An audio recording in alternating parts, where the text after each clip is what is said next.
Good morning. Welcome to the Unitarian Universalist Church of Ogden. I'm Dylan Zwick, and I'm the Worship Associate today. Please put your phones on silent, but feel free to take pictures of the service and to post what you hear and see online. Send the message to the broader community. If you're new here today, welcome. Thank you for coming. Fill out a visitor card in the pews and put it in the offering basket when it comes by later. And please stay and chat with us after the service. The UU Church is an open, tolerant place where diversity of thought is encouraged, sought, and appreciated. It doesn't matter who you are, or who you love, or how you identify yourself. We come here because we want to think for ourselves. We ask questions, value the exchange of ideas, want to hear from others, and want to be challenged. There are ranges of beliefs among those here. Generally, though, we believe in caring for the planet and caring for one another. We are a lay-led ministry, which means the messages come from everyone here. Accordingly, the presence of each and every one of you adds to the atmosphere. And we are glad you're here.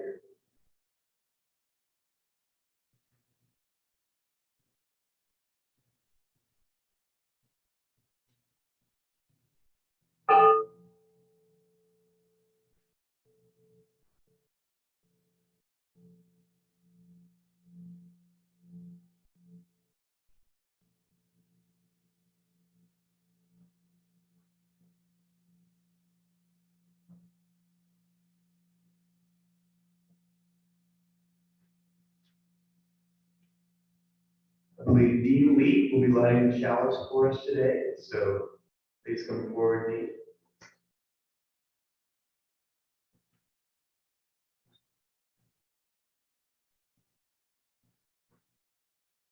Please, everybody, join us in lighting the chalice. We light this chalice for the warmth of love, for the light of truth, and for the energy of action.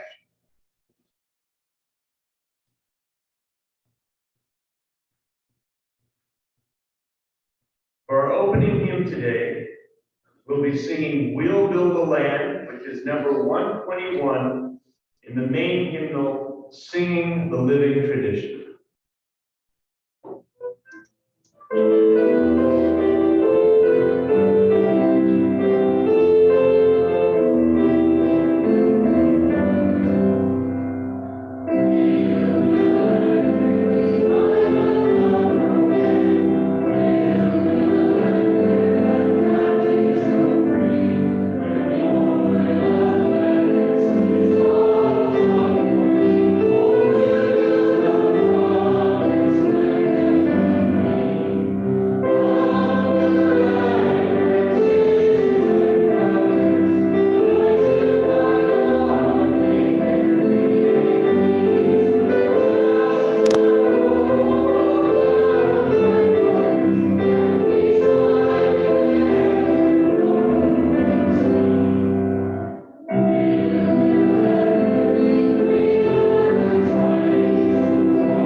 All right, so we have some big announcements regarding the buildings.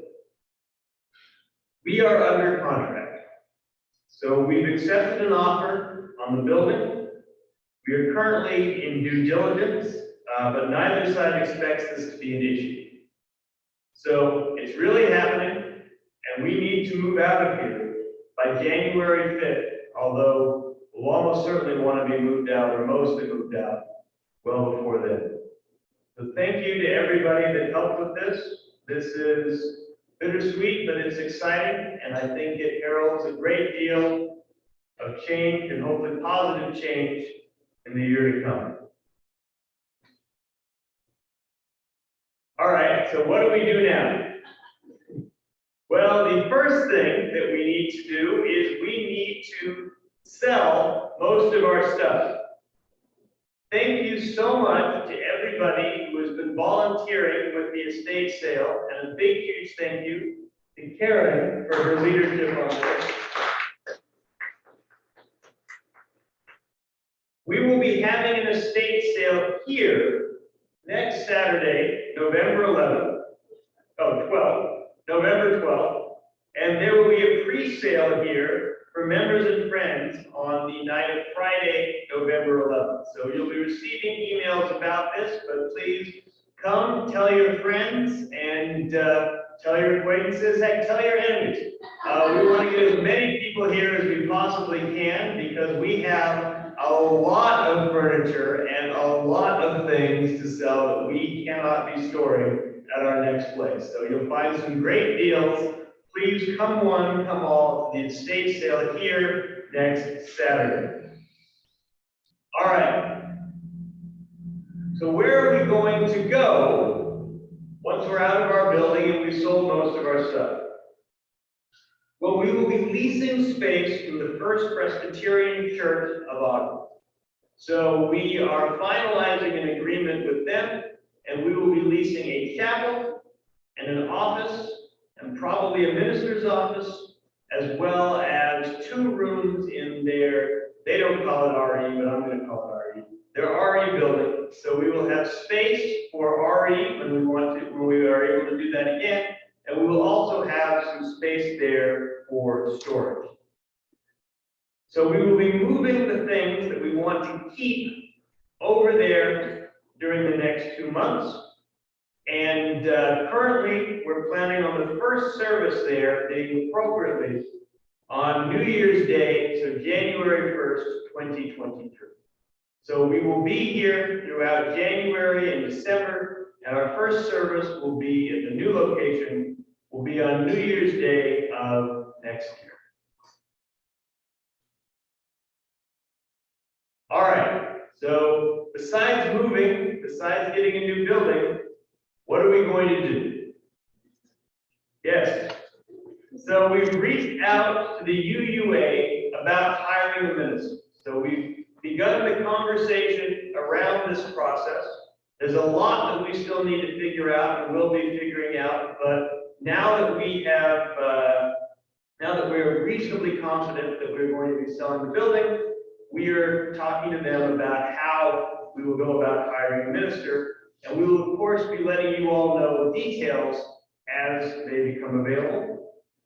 We'll be putting together a hiring packet about our church over the next month, because we don't have enough to do. We also need to put together basically the minister's packet so they can, get an idea of who we are, check us out, and determine whether or not they might be interested. The hiring process would take place over 2 to 3 months after that. And as I said, we'll be providing more details as that process develops, but we have begun those conversations, and we're going to start putting together a packet about our offer. So how are we going to choose a minister? Well, in Unitarianism, there are actually a few different types of ministers. There are interim ministers that are specific to just a fixed amount of time and will not be around for longer than that. Typically, they are hired when a church is transitioning from a long-term called minister to a new called minister, and they want some time in between to kind of figure out who they're going to be and what they want to be after the service, after a called minister has been with them for a long time. Probably should have explained what a called minister is first, but a called minister is kind of like a tenured professor.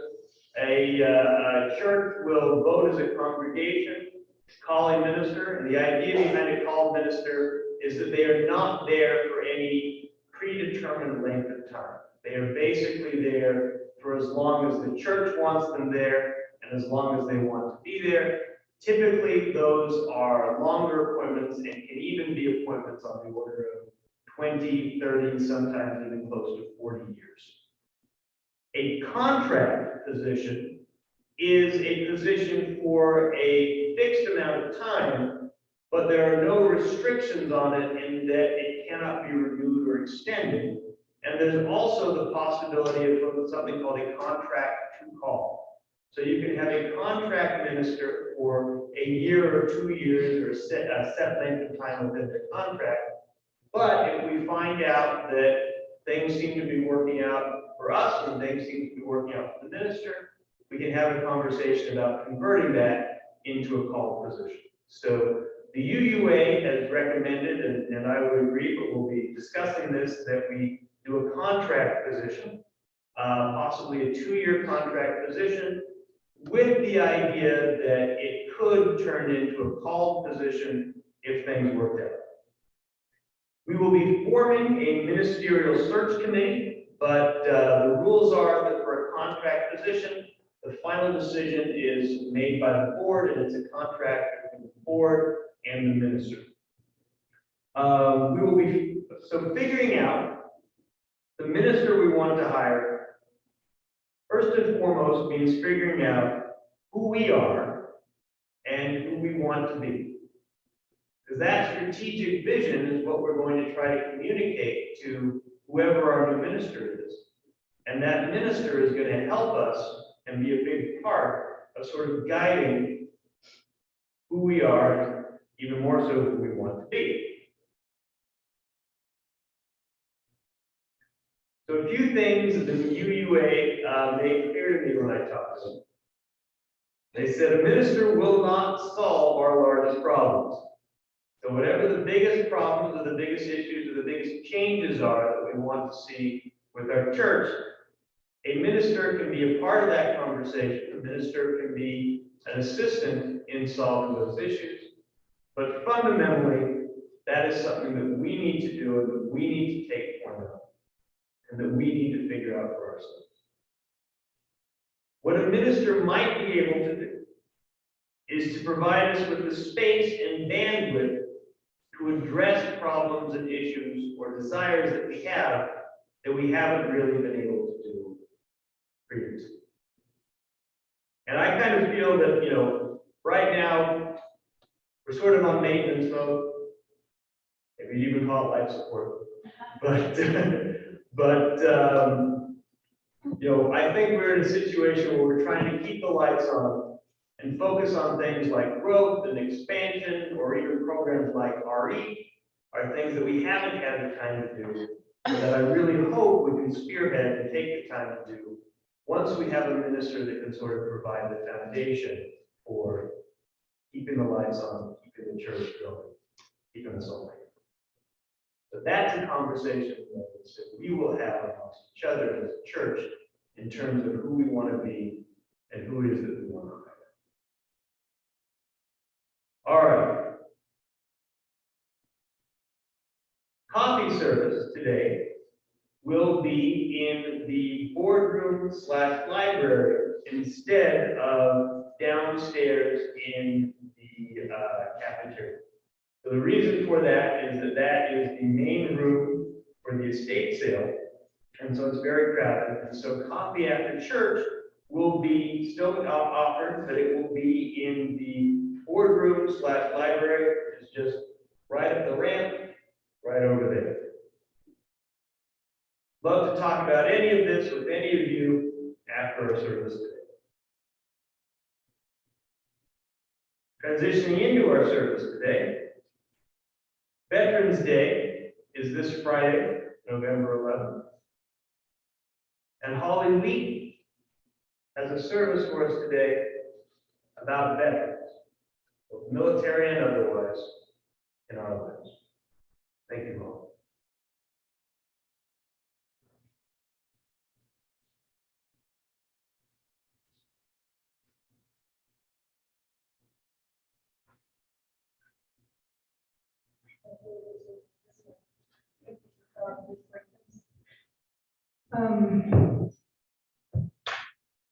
A couple days ago, I completely lost my voice.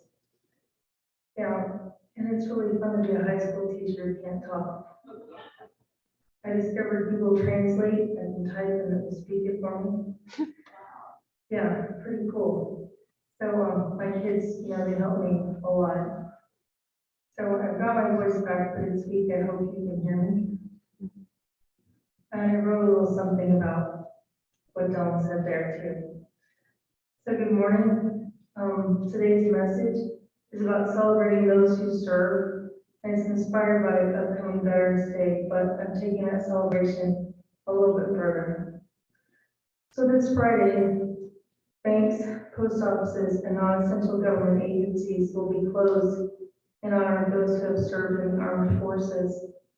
I've worked in California and Florida, and we always had school off, but it's a state option to make that a school holiday or a state holiday somehow, and they don't do that here in Utah. My touchstone's computer started.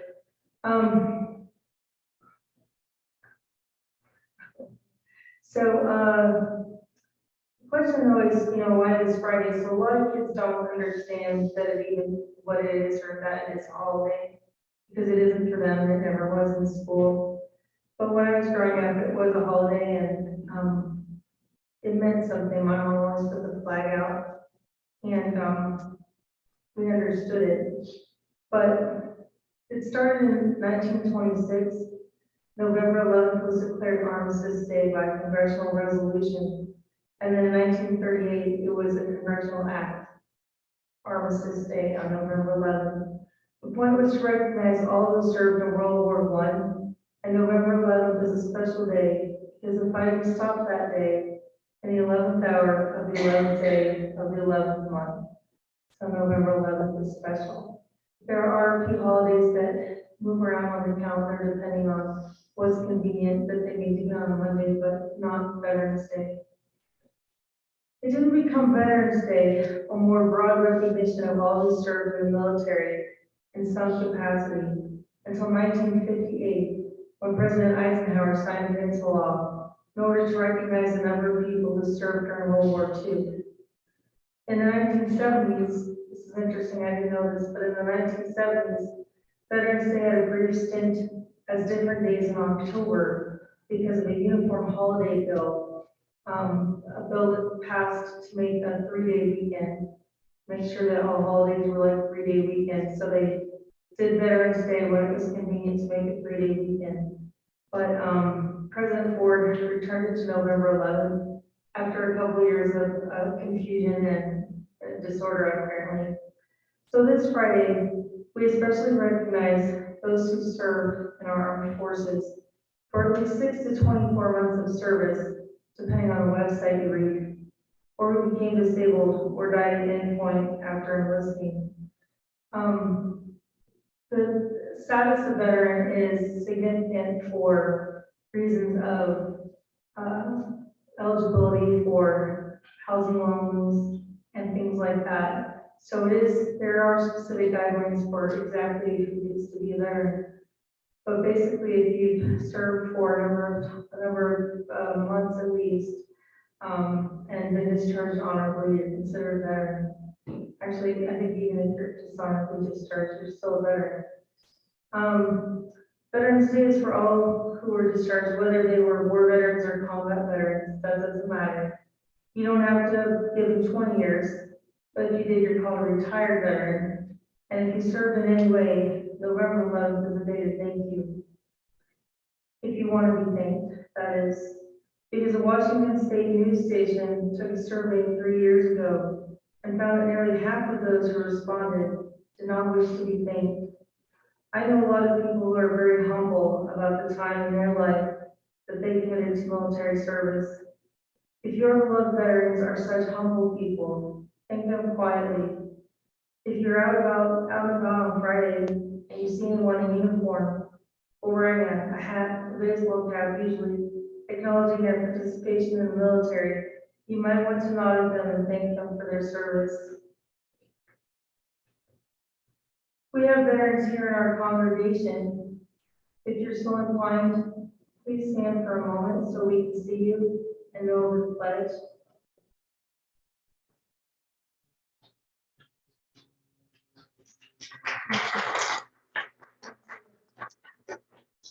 We'd like to buy you a cup of coffee after the service over in the boardroom.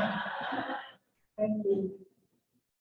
As a daughter of a veteran, a sister of a retired veteran, and a spouse of a veteran, I'm very proud of my own family members who have together given over 30 years of service.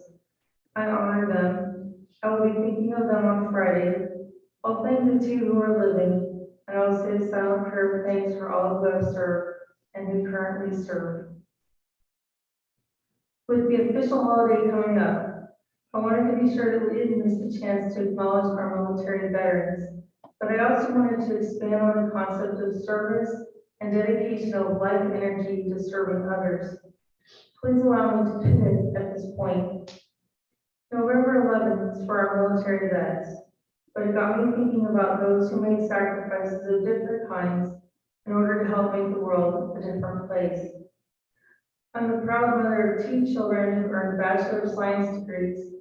My 3rd child, Sam, is so close that he too will join his siblings one day. But the other day he confessed to me that if he weren't already so far into his program, he would not finish. He is tired of school after over 20 years of it, and he's ready to have a career instead of a job. As a teacher, I tell my students all the time that a college degree is not just a signal that you have had extensive learning in a particular field. Today, anyone can do that on their phone. No, a college degree is a mark of perseverance. A college degree demonstrates the commitment of time, money, and tears to a program of study with no guaranteed return on investment. But the commitment is honorable. Just as signing the paper to join the service, deciding to start a degree and seeing it through to the end is a major sacrifice. In some ways harder, since no one will track you down if you decide to walk away. Every day, let's honor those who make commitments and stick to them. I don't mean to shift into a Labor Day celebration, so I want to make the distinction between people who have jobs and people who have careers. You can work at a bakery, or you can study the art and science of baking. You can learn about running a business, you can develop a business plan, and put your financial security at risk by running a shop.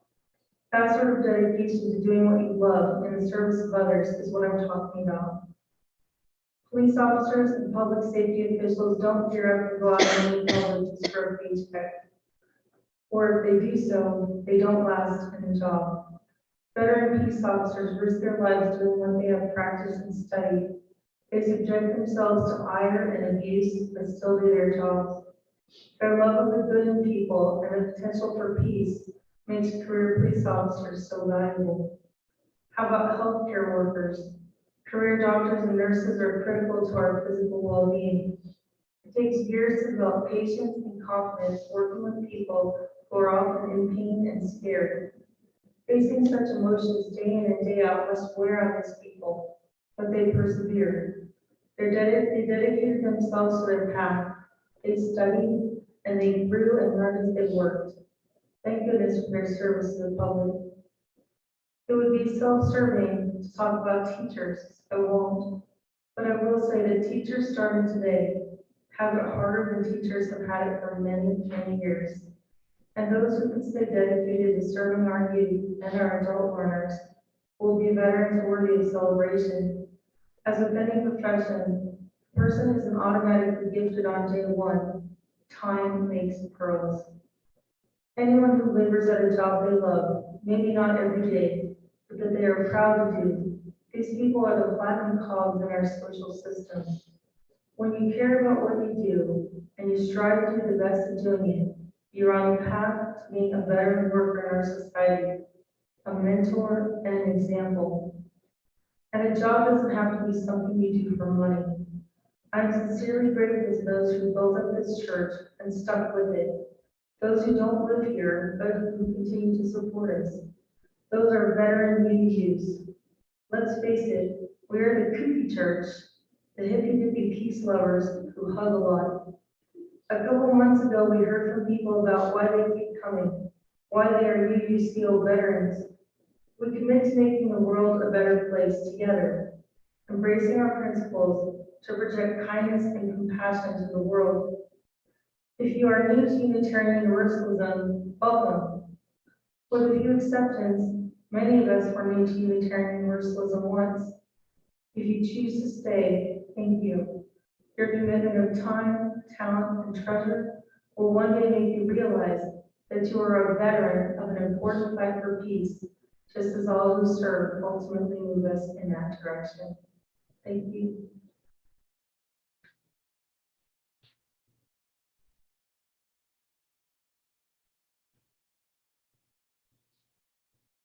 Thank you, Holly.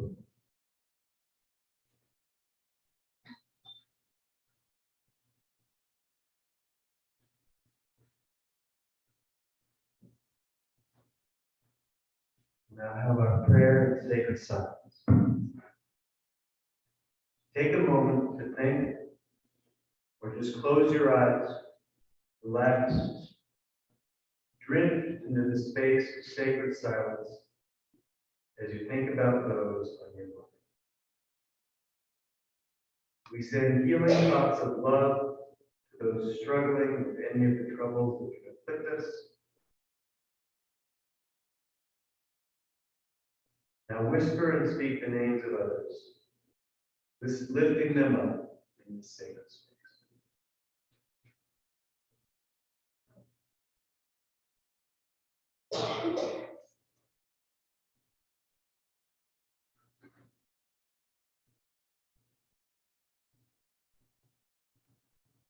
Blessings, 8, blessings 2 on those names. Blessings to all. Join me now in the silent meditation.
Amen.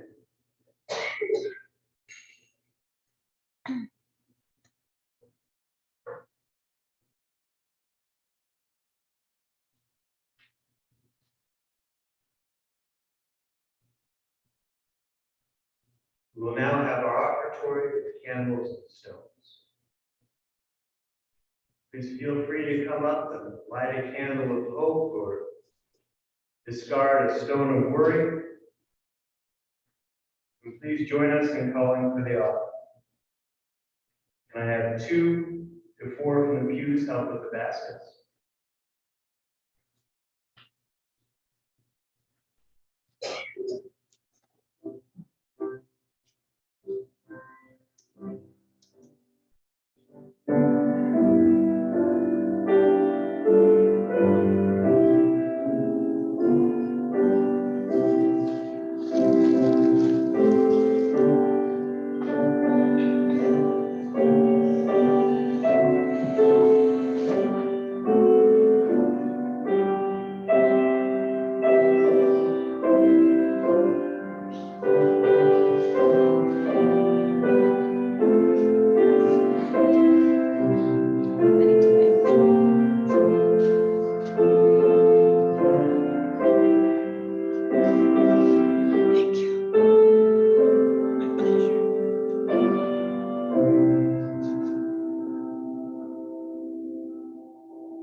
and facing the center aisle, sing together the offering song. From you I receive, to you I give, together we share in the midst we live.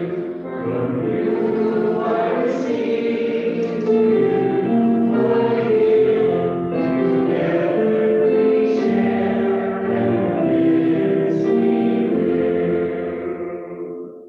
Thank you for giving. This money helps this church, helps us in our efforts to improve the world in big ways and small.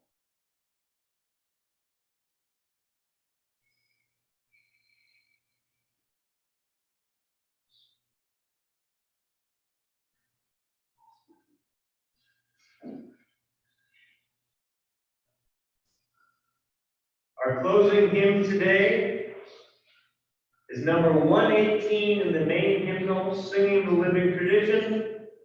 A song many of you, in fact, maybe all of you know quite well. This Little Light of Mine.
As the service comes to an end, join me in saying the chalice extinguishing words.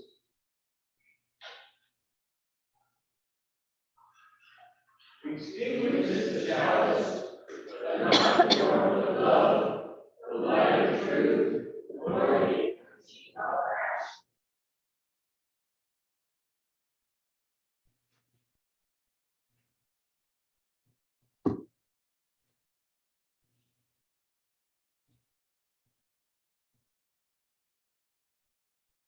Thank you, veterans of all stripes, for joining us today.